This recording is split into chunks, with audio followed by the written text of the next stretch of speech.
এই হচ্ছে আজকে চকবাজারে মোটামুটি বৃষ্টির অবস্থা। মোটামুটি সব দোকানপাটে আস্তে আস্তে বন্ধ করে দিচ্ছে সময়ের আগেই।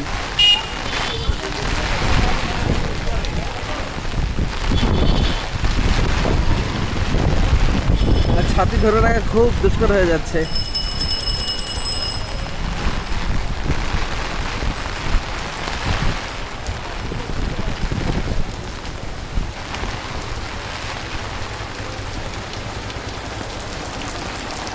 তো এই হচ্ছে আজকে চকবাজারের বৃষ্টির মধ্যে যে অবস্থা থাকার কথা সেই অবস্থা। দোকানপাট মোটামুটি এখন থেকে সব বন্ধ করা শুরু হয়ে যাচ্ছে।